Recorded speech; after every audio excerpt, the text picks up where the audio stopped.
Guten Morgen, meine Damen und Herren.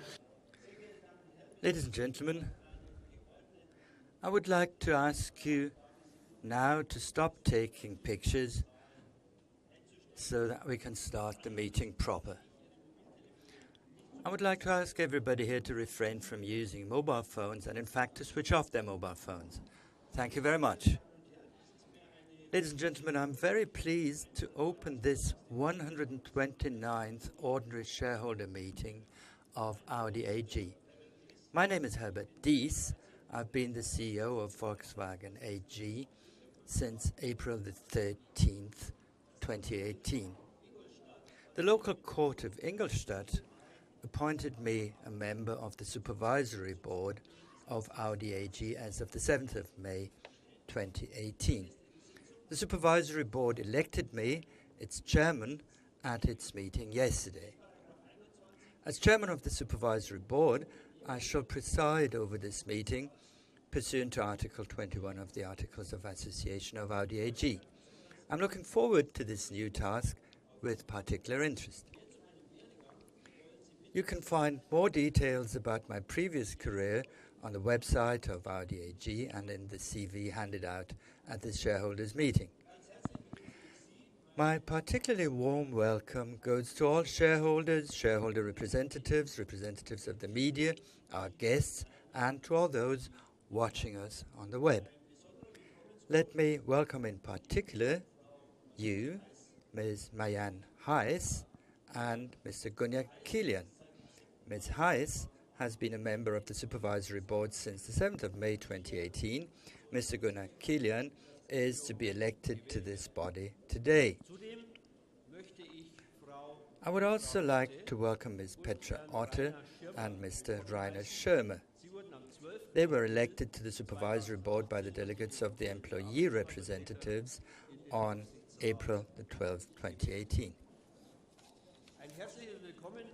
I would also like to welcome very warmly the political representatives present here today. To name just a few, let me welcome as guests of honor the Lord Mayor of Ingolstadt, Dr. Christian Lössel, and Mayor Sepp Misselbeck and Albert Whitman. Thank you very much to all of you for having taken up our invitation to attend the shareholders' meeting. Ladies and gentlemen, we're once again offering guided tours of our production facilities this year. In addition, you can take a guided tour of the Museum Mobile and learn more about the history of the Audi brand. The tours start half an hour after the shareholders' meeting is adjourned. Should you be interested in the guided tours, please turn to the information counter. In addition, there is a marketplace on sustainability on the upper floor. Go and have a look at the exhibits and also learn more about the strategic goal of Audi in some short presentations. Let us now turn to some formalities. The official record of the shareholder meeting will be kept by Professor Dr. Wegmann, Notary Public from Ingolstadt. He's sitting right next to me.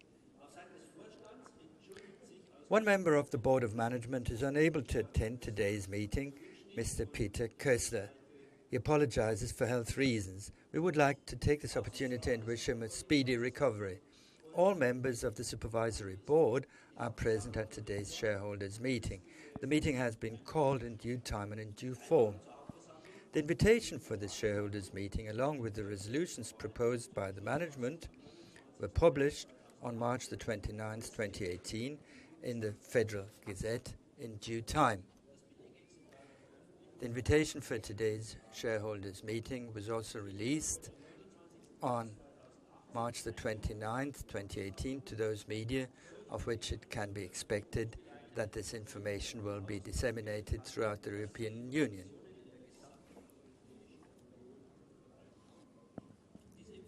This information was also published on the Audi websites. The Notary Public has received copies of these publications for reference. The area with seating and the rooms accessible from here up to the entrance and exit check form the attendance area. all shareholders within the attendance area are participating in the shareholders' meeting. The meeting is transmitted throughout the attendance area by loudspeakers and can be followed from anywhere within the attendance area. Ladies and gentlemen, in exchange for your tickets, you should have received voting card forms at the entrance. Please check whether you've received voting card forms for all your tickets. If this should not be the case, you can still collect your voting card forms at the entrance.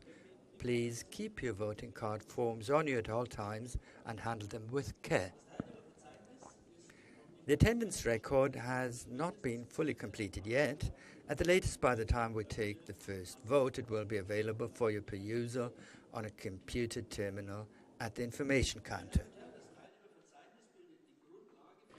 Ladies and gentlemen, the attendance record forms the basis for determining the voting results.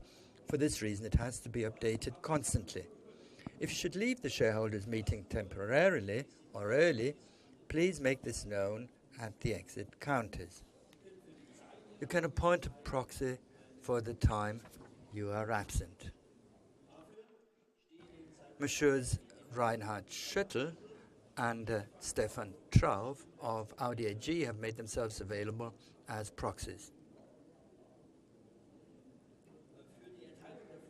Forms for appointing a proxy have been prepared on your voting card forms. I hope you'll understand that we have to record attendance seamlessly. For security reasons, I would like to ask all persons attending the meeting to take all your belongings with you when leaving the meeting. Ladies and gentlemen, if you intend to take the floor on any item on the agenda, please submit your request for the floor at the speaker's point to the right of the stage. Please state your name, the name of your shareholder organization if applicable, the items on the agenda you want to speak to, and your attendance number. You will find your attendance number at the top of your voting card form. This much for the formalities. Ladies and gentlemen, I would now like to ask you to rise from your seats in honor of all those of the Audi Group who have died since the last shareholders' meeting.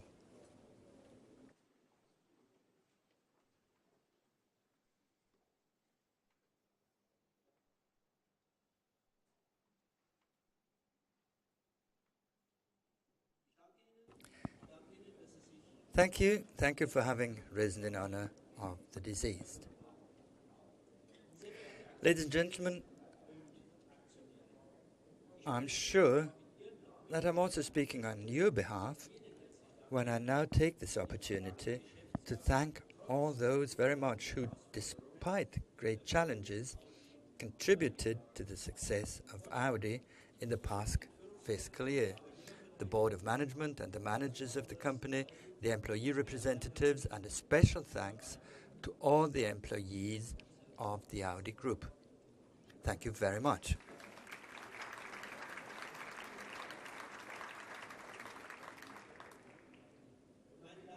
Ladies and gentlemen, let me now present the report of the Supervisory Board.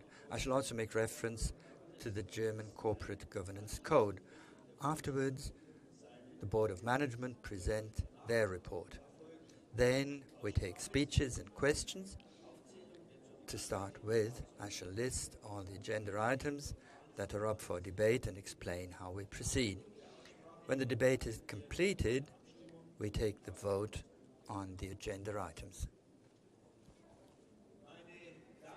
Ladies and gentlemen, there have been the following changes on the Board of Management on the Supervisory since the last shareholders meeting. As of the 12th and 13th of April, Dr. Francisco Javier Garcia-San and Mr. Matthias Müller resigned from their seats on the Supervisory Board with effect of the 12th and 13th of April. To complement the Supervisory Board, the local court of Ingolstadt appointed Ms. Marianne Heiss and myself as members of the Supervisory Board.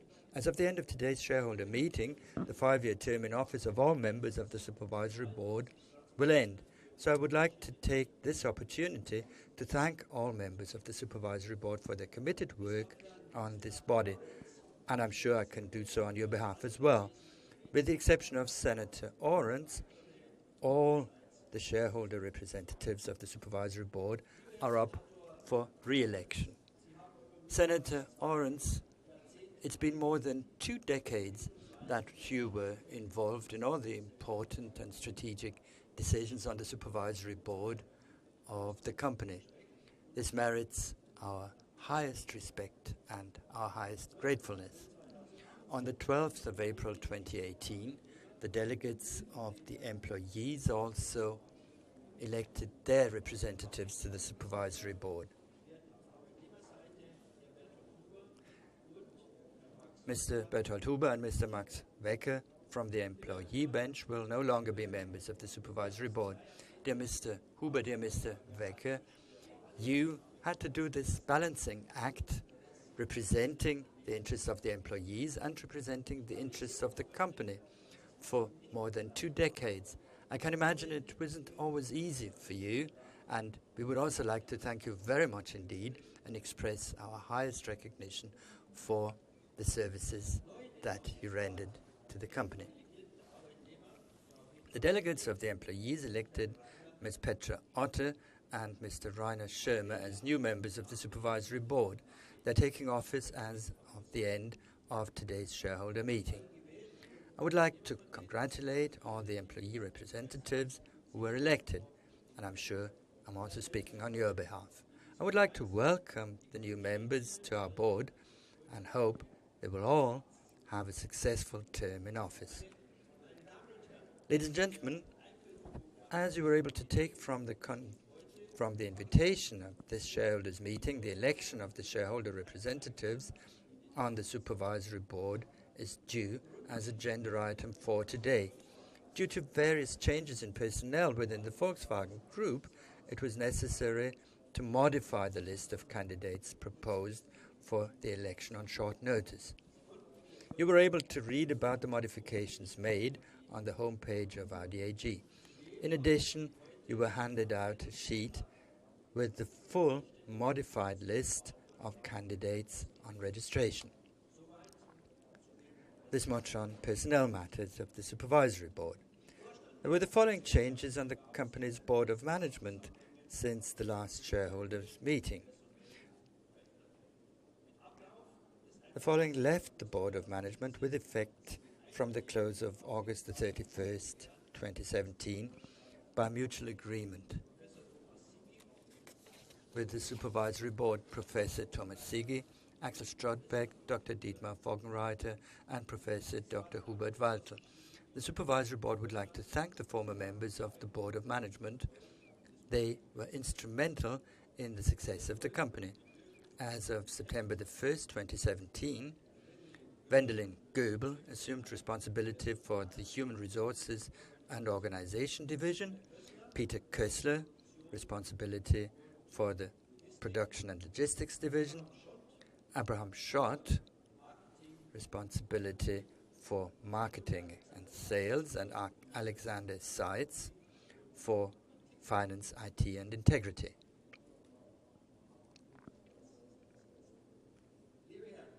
Gentlemen, let me take this opportunity to once again bid you a warm welcome.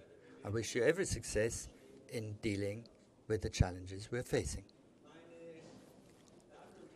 Ladies and gentlemen, the Board of Management gave regular, up-to-date and comprehensive accounts of its actions to the Supervisory Board in the past fiscal year.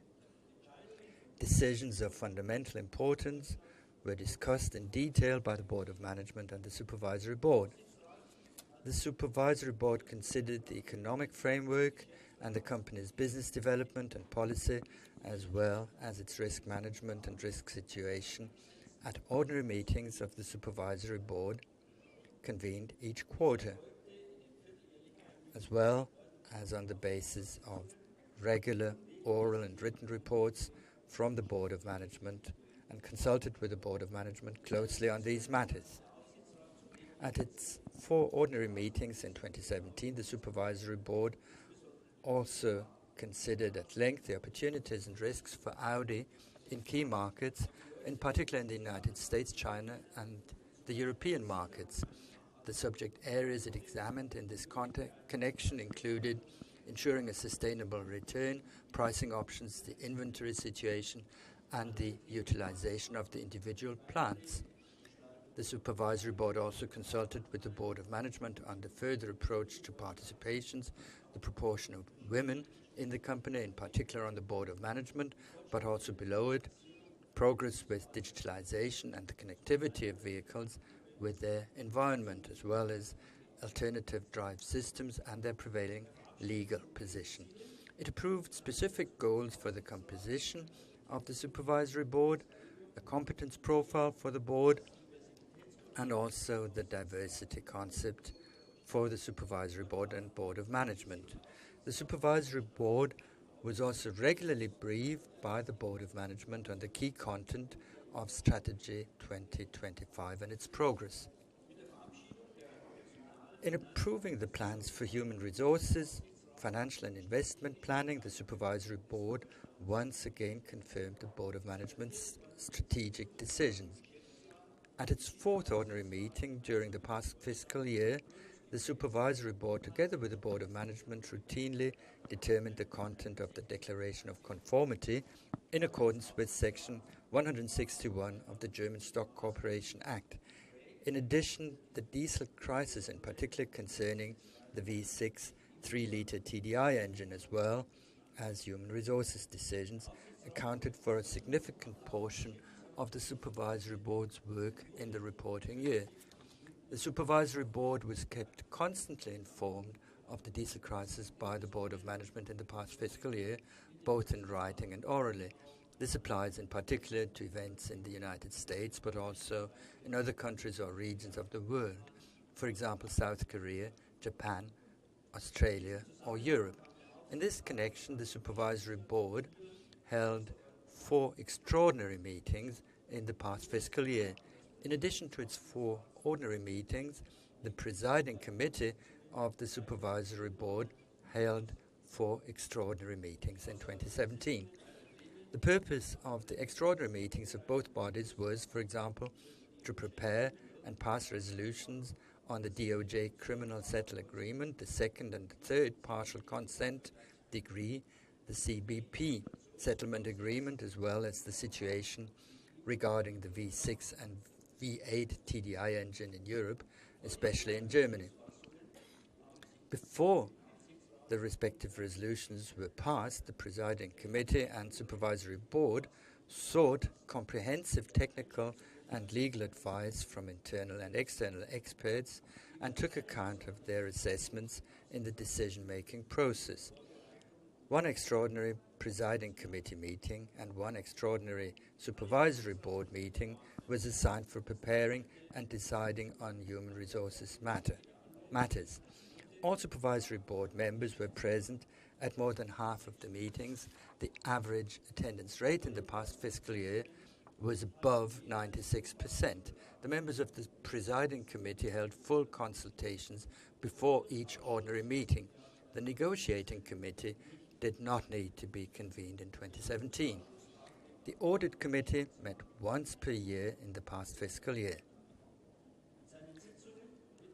At its meetings, this committee considered the annual and consolidated financial statements for the 2016 fiscal year, as well as other topics such as risk management, compliance, and auditing work.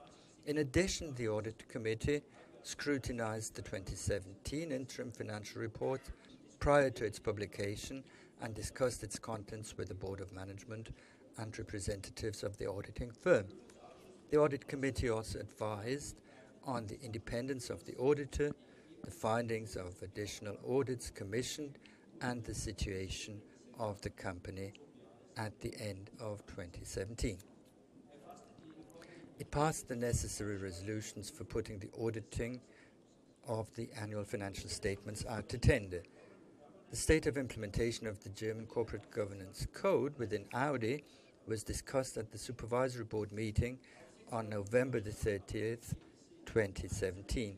The Supervisory Board and the Board of Management published their results in a joint declaration pursuant to Article 161 of the German Joint Stock Company Act. Further details can be found in the Corporate Governance Report, starting from page 155 of the 2017 Annual Report of Audi.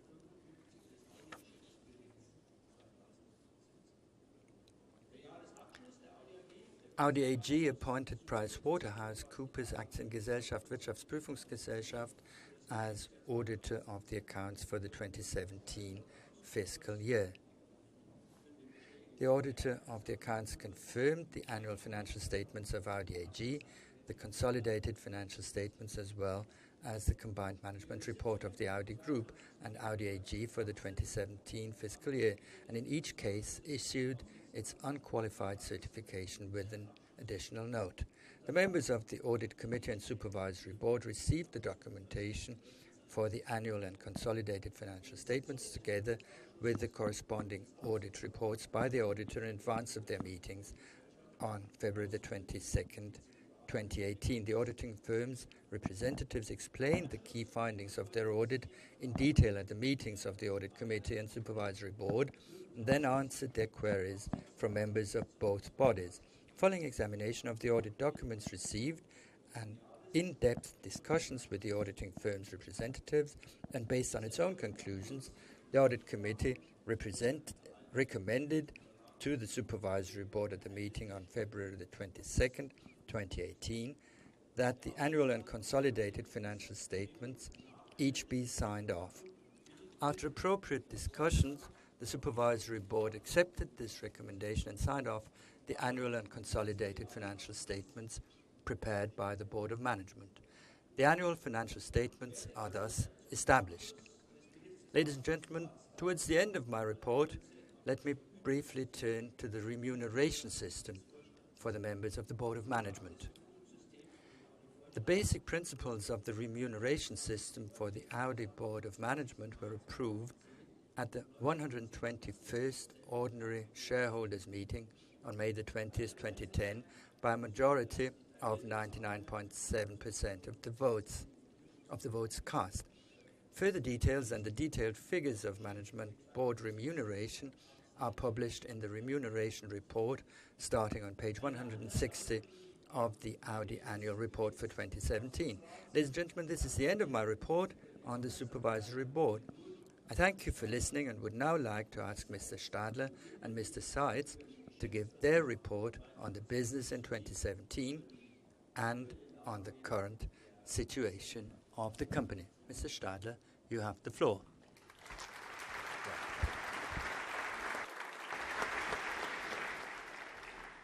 Vielen Dank. Thank you very much, Mr. Dies. Ladies and gentlemen, let us welcome you most cordially to Ingolstadt. I and my colleagues on the board would like to welcome you most cordially on the occasion of our today's annual general meeting. First of all, I would like to comment on the latest situation about the engine management software in the Audi A6 and A7 models. It is important to me that you, as our shareholders, get to know about this firsthand. Our company has been concerned with tackling the diesel crisis since September 2015 to learn from mistakes and to also make good damage. Our team, our employees are working hard on tackling this enormously burdensome situation. Unfortunately, time and again, we find setbacks that have to be put up with. And of course, we are wondering, why do we only recognize this mistake now? So at this point, let me tell you clearly, the diesel crisis is not yet over for us. And also, the legal handling of the diesel crisis is going to go on. So that is why I'm saying, nevertheless, we are making good progress in dealing with the diesel crisis. We're working untiringly on a thorough resolution and continue to liaise with the authorities on the technical issues. So this is the way how we've also handled the current situation. So the 7th generation of Audi A6 and A7 in the version with the 6-cylinder diesel engine after generation 2 Evo with 200 kilowatts in terms of power output. 60,000 units of these are affected the world over, roughly 30,000 of these in Germany. This model is being discontinued right now. In the past week, we already actively contacted the Luxembourg Registration Authority and the Federal Motor Transport Authority proactively. The technical mistake made in one of our specialist departments is a serious one. However, the functionality that we're talking about is not a new manipulation software. The software module has been identified within the framework of our efforts, clarification efforts, and the authorities have been aware of that. Unfortunately, we have failed to overcome it so far in the software status and combination. With regard to the real driving emissions, this does not have an impact. So we are in close consultation with the authorities. Detailed talks, of course, are also going to follow in the next few days. Apart from that, we took the decision to stop deliveries of the affected models immediately after we found out about the situation. And we've developed a short-term solution for our customers in the form of a software update. This will soon be presented to the authorities, the registration authorities, for their approval. Again, in this case, identifying non-conformity is the result of our consistent clarification. Of course, we very much regret the uncertainty and the annoyance for our customer, the burden on our staff, on our corporate partners, and also on the authorities and the public at large. Rest assured, we learned from what has happened, and we focus all the more on action with integrity and sustainable future. To this end, we also made major organizational changes and implemented those within the company. We have created an integrity, compliance, and risk management department. In the technical development division, we've brought together the best experts from various business units into the technical conformity department. In the drive system development department, we have strengthened and firmly established a multiple control principle. And we also have reorganized our whistleblower system. We've also naturally, intensively dealt with our corporate culture, and our code of conduct has also undergone revision. These are the basic principles regarding the way the people working for our company are going to act in the future. Integrity has top priority. That means behaving impeccably in both moral and legal terms. This also means that we need to speak up on non-comfortable truths and that contradiction is accepted throughout the company. Within the framework of the Audi Convention, only recently, more than 3,000 employees were informed and motivated to make an active contribution. With this clear-cut orientation, we would like to strengthen the trust of our customers and the public at large, step by step. For me and for my colleagues on the board, this, of course, has got top priority, because with the implementation of the Ethics and Compliance Initiative, which is a well-recognized standard for the basic principles of behavior, we take the next few steps within the framework of our corporate strategy, Together for Integrity. Of course, we also are in constant contact with our monitor, who, by the way, very much welcomes our initiatives and activities. Ladies and gentlemen, in 2017, we mastered a very demanding business year. 3 key activities had an impact on our actions. So what was positive for our brand was the kickoff with the Audi A8 and the Audi A7, the flagships of our model range. Secondly, we set the course for fundamental growth in China. Together with our joint venture partner FAW and the dealer network have cost us deliveries in the first half of the year, and that was a rather bumpy road. At the end of the year, we had joint efforts. We undertook joint efforts, and nevertheless, we were the premium brand in China. And thirdly, the diesel crisis, I already mentioned that. I can only tell you it ties up enormous capacities in our company, of course also means a major financial burden. I already mentioned that and described that in great detail at the beginning, but I would like to add something at this point. Crisis situations, the way we experience them right now, are frequently a basis, a foundation for fundamental change and steps toward reorganization. And how we're going to use these steps is something that I'm going to explain to you soon. I believe despite difficult conditions, we've achieved good results in 2017. All our key figures were above the prior year levels. We will take this momentum into the new financial year and into our markets. This year, we have a special anniversary in China. 30 years ago, we were the first premium manufacturer to start local production in our largest single market by far. That was with just one model, the Audi 100 back then. Today, together with FAW, we produce 6 Audi models in China. In the next 5 years, we will more than double our portfolio from local production. Together with our partner FAW, we will significantly expand our product range, above all in the area of electrified drive systems and sporty SUVs. Our Chinese customers love the Q family.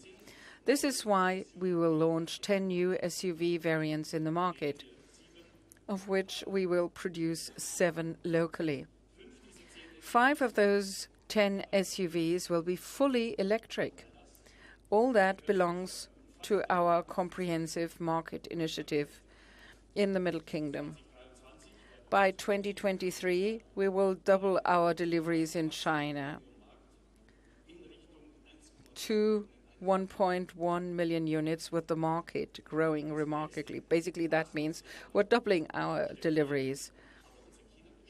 We are, however, also restructuring our business in China for this next growth phase.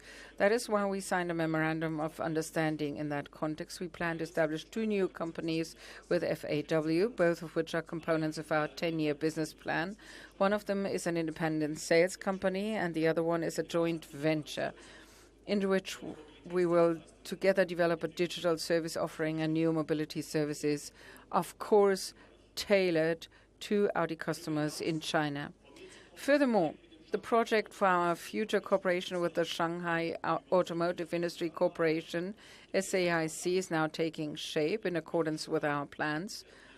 And we will, of course, inform you about the specific steps to be taken in due course. Also, our 2 other core regions, North America and Europe, contributed to Audi's record unit sales. 1.88 million cars were delivered worldwide.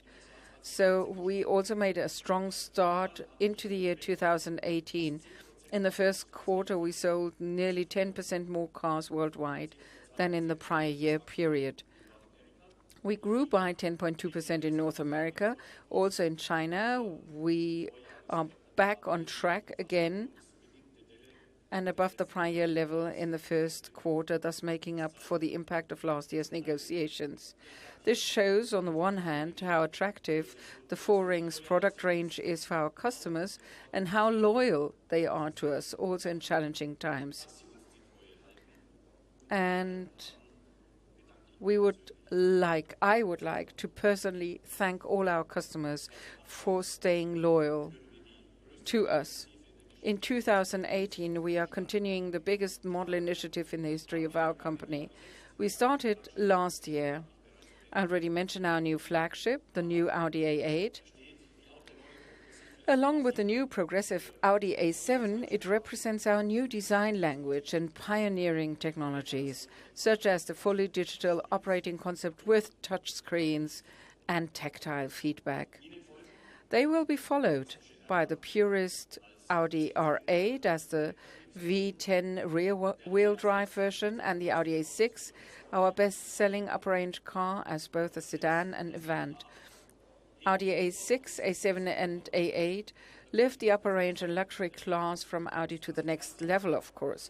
By 2020, we plan to grow by 50% in this segment. That's our task for us as a premium brand. The host of new models from Audi will soon also include the Audi A8 as a plug-in hybrid, a prestigious 12-cylinder car, the Audi A1, which will convince young customers also in its next generation. But that's not all. There's more to it. We are also stirring up the SUV segment. This year next, we will launch 11 new derivatives or completely new Q models, such as the new phase of the Q family, the Audi Q8, which we will present in Shenzhen in China in June this year. Or the new Audi Q3, which already is a driver of our growth, especially also in China and on the North American market. This will be followed by a particularly emotive Audi SQ2. The Q2 base model achieved a growth of more than 50% in the United Kingdom in the first quarter. And exclusively for our customers in China, we will launch the urban Audi Q2 and the versatile Audi Q5, both as a long version. Even today, Audi is the Q brand. No premium competitor sells a higher proportion of SUVs. And we're extending that lead quite intentionally. By 2025, every other Audi automobile delivered will be a Q model. This year, we will have altogether more than 20 market launches. We're going to have new products in 6 core model series and are upgrading 2 more core model series on top of that. This means an enormous feat of strength for us within our team, in parallel with our challenging changeover to the WLTP test cycle, which the entire industry is now going through. You may already know the EU Commission has introduced the real driving emission tests 1 year earlier than planned.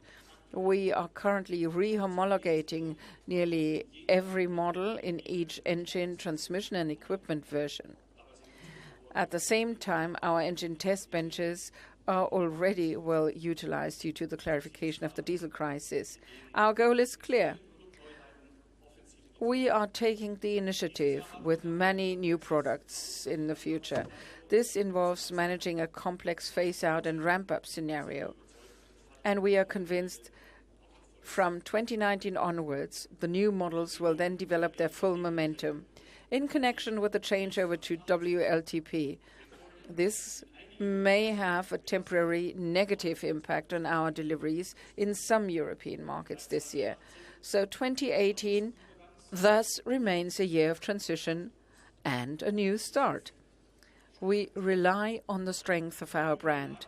The other brands in the group's premium brand group once again provided evidence of this strength last year. They are steadily continuing their development and dare to go radical new ways. For example, Lamborghini has presented the Urus, its first super SUV, which has had a terrific response from the customers. After just 1 month of taking orders, the entire production of the year 2018 was sold out. In its 6 years of belonging to the family, Ducati has increased its unit sales by more than 30% and its revenue by approximately 50%. With the Panigale V4, Ducati for the first time launched a series-produced motorcycle with a 4-cylinder engine. That puts this bike closer than ever before to its counterpart in the MotoGP racing series. An Ital design together with Airbus, just presented the pop-up next in Geneva. This is the further developed study of an air transport system. So you see the overall picture. We are well prepared for the future. We also have a solid base in financial and organizational terms. With our Action and Transformation Plan, we will boost our performance while improving processes and structures within the company. The plan will accelerate new profitable business models and, of course, fascinating products, such as the Audi icon, which I will love to talk about later. As a result of the transformation plan, we will realize 4 additional models and derivatives from existing budgets. All in all, we have 4 main strategic thrusts with the transformation plan. It's about products, markets, innovations, and efficiency. And at the end of the day, our customers should enjoy maximum pleasure in driving our cars. Alexander Seitz will give you the details in a few minutes.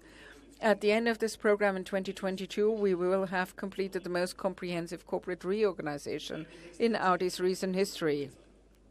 In the next decade, we shall be a more agile company, significantly enriched with new competences and partnerships. And thirdly, integrity and compliance and corporate culture will also be raised to a new level with this, because this is the basic prerequisite for long-term economic success. We are determined to play a leading role in the radical transformation of our industry. And the engine of this transformation, of course, are the people who are on board. My board of management colleagues and I, we are all well aware Audi's success is based on a strong team at the end of the day. And on behalf of the board of management, I would like to express my sincere thanks for the untiring efforts of that team. Thank you so much. We have an exceptional team. More than 90,000 Audi employees give their all every single day for our company. They are shaping our transformation by pushing forward with innovations, thus to a great extent reinventing the 4 rings time and again. With this team, we as a premium brand will be at the forefront of the transformation of an entire industry. And I will explain in the second part of my speech how we're going to make progress with that. Thank you.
Distinguished shareholders, ladies and gentlemen, I too want to bid you a very warm welcome to the annual general meeting of Audi AG. Anybody who wants to be successful over the long term has to be fit for the future.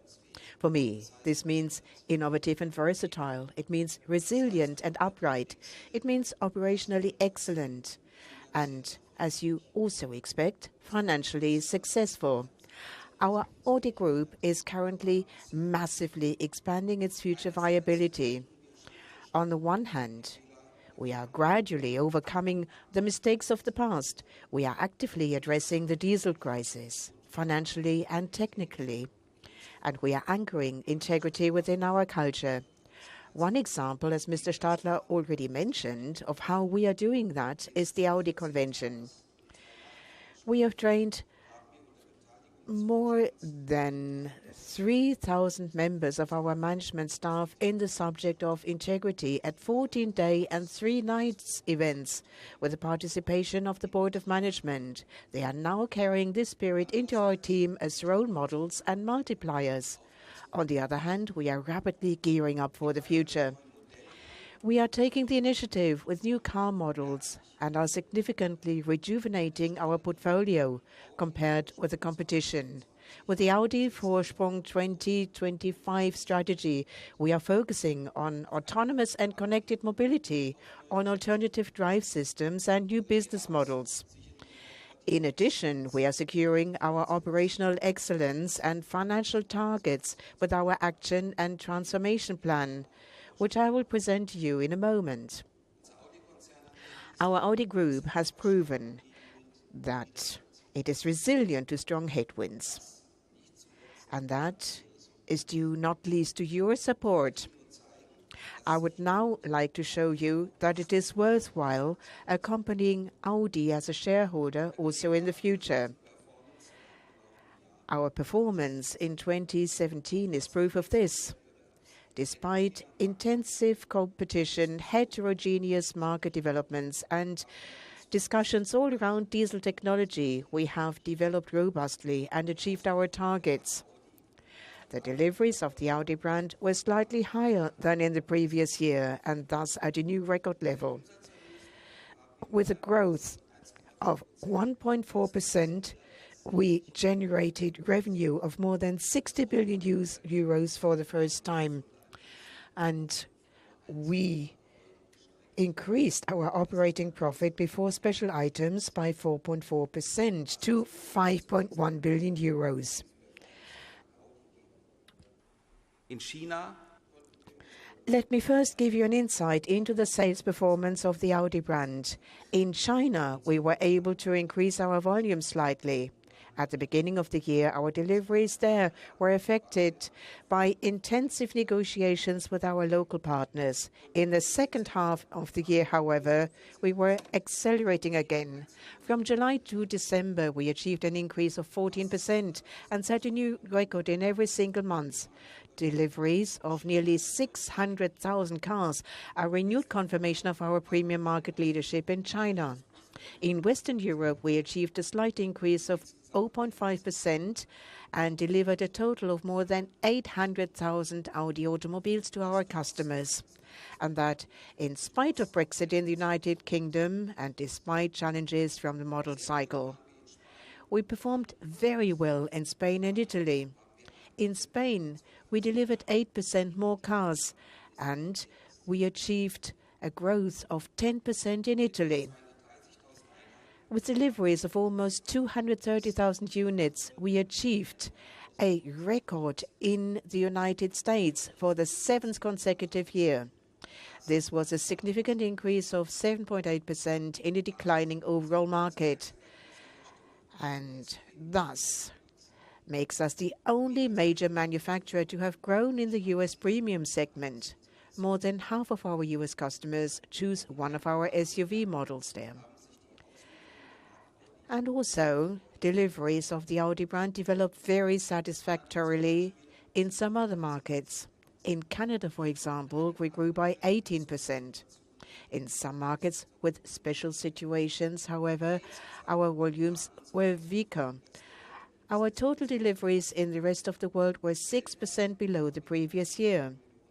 However, with 1.9 million deliveries worldwide, we achieved an overall increase of 0.6%. Let's now turn to our company's financial development. In 2017, our revenue exceeded 60 billion euros for the first time, and that despite strong challenges. I'm now talking about the general conditions in the Asia-Pacific region. The weaker British pound and the product mix disadvantages from the model cycle. We benefited, however, from the market success of the new Audi Q2 and the A5 family, as well as from our strong business in North America. In addition to the FBU sales in China, thus the imported cars, especially the deliveries of parts for local production in China, and our engine business also contributed to this revenue growth. We increased our operating profit before special items to 5.1 billion euros and improved our operating margin to 8.4%. Well, if we included earning from our joint venture in China in operating profit as competitors do, that margin would be just over a percentage point higher. We include our China business in our financial result. Overall, we more than offset the negative effects on earnings with our attractive products, strong brand, and consistent cost discipline. In the year as a whole, we reduced selling expenses by almost 9% compared with the previous year, for example, by systematically prioritizing advertising expenses. And on the revenue side, we were able to maintain and even improve our price position, so we didn't buy any market share. We improved our product costs despite headwinds from the raw material markets. And also, a forward-looking currency hedging and a good original parts business contributed to the positive development of earnings. On the other hand, we had higher fixed costs and depreciation in connection with making our product network more flexible, as well as our model initiative and effects from the model mix and CO2 measures. And a brief explanation of the reported special items. In 2017, we increased our provision for the diesel issue in North America because the valuation premises had changed. Special items of 387 million euros include expenses and provisions for technical measures and legal risks in North America. After special items, our operating profit was 4.7 billion euros and the operating margin was 7.8%. The earnings trend shows that the Audi Group continued its stable development in a challenging environment in 2017. Ladies and gentlemen, the Audi Group balance sheet total grew to 63.7 billion euros at December 31, 2017. And I emphasize, the increase of almost 2.6 billion euros took place entirely in shareholders' equity. This reflects forward-looking currency hedging, high retained earnings after the profit transfer, and the capital injection by Volkswagen AG in the amount of 459 million euros. Against this backdrop, we increased our equity ratio to more than 44%. Our net cash flow in 2017 was affected by two opposing one-time items and increased significantly overall to 4.3 billion euros. On the one hand, and in the framework of the diesel issue, we had a cash outflow of approximately 1.5 billion euros, which we had already planned in our provisions. And on the other hand, related to the sale of a participation to Volkswagen, we had a cash inflow of 3.3 billion euros. The background to this is that we divested of our previous minority interest in Volkswagen Group Services. The service company is now fully owned by Volkswagen. But to be quite clear, even without this one-time effect, our net cash flow is significantly positive and was sufficient to offset the outflows for the diesel issue. For you, our shareholders, it's important that in 2017 we again covered all investments from our own cash flow and actually further strengthened our high self-financing capability. Let's have a brief look at our start to the year 2018. Thanks to a good performance in China and in the United States, our deliveries increased significantly compared with the previous year, with a growth of 10%. In this context, and thanks to the market success of the Audi Q5 and the A5 family, we also increased our revenue significantly. However, we experienced headwinds from currency effects and the first-time adoption of the revised IFRS accounting standard. According to the former calculation, our revenue would have been even higher. Operating profit was reduced by the reclassification of the residual value hedging model, also due to the first-time adoption of the revised IFRS. The bottom line is that we increased our operating profit by 4.5% to 1.3 billion euros. Our operating return on sales for the first quarter was 8.5%. This demonstrates our successful start to the exceptional year 2018. An exceptional year because 2018 is a year of transition as well as of a new start, as Mr. Stadler already mentioned. On the one hand, a new product will be launched every 3 weeks on average.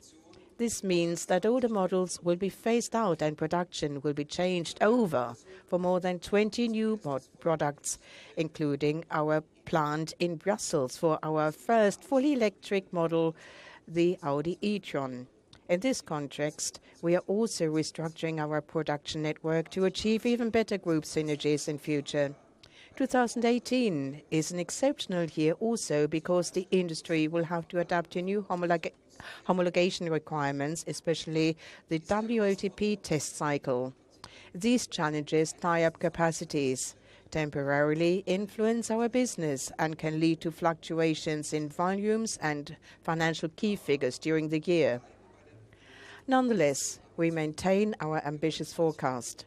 We plan to achieve deliveries at least at the prior year level, combined with a slight revenue growth due to a better model mix. We aim to keep the operating return on sales within the target corridor of 8 to 10%, and we will continue to invest in the future from our own resources. Along with high upfront expenditure, we expect a net cash flow of between 2.7 and 3.2 billion euros. Ladies and gentlemen, the long-term success of Audi is important to all of us. As part of the Audi Vorsprung 2025 strategy, Audi is transforming itself into a provider of digital, autonomous and electric premium mobility. In doing so, we have a firm view of our long-term financial targets for return on sales, cash flow and investment. This is how we create added value for our customers and for our shareholders. We plan high upfront expenditure of approximately 40 billion euros for digital, electric and autonomous mobility by 2025. This is a convincing statement for the future of Audi. But for me, as the Chief Financial Officer, it is also clear that an operating return of sales of 8 to 10% remains our goal. For me, this is a commitment to premium. What helps us here is the Action and Transformation Plan, which we have drawn up as the new Board of Management. With it, in the next 5 years, we want to free up a total of 10 billion euros over the next 5 years. By strengthening our cost ratio and at the same time our performance side. In order to optimize costs, we are making even better use of synergies within Audi and the Volkswagen Group. We are streamlining our processes and removing unnecessary variety and complexity from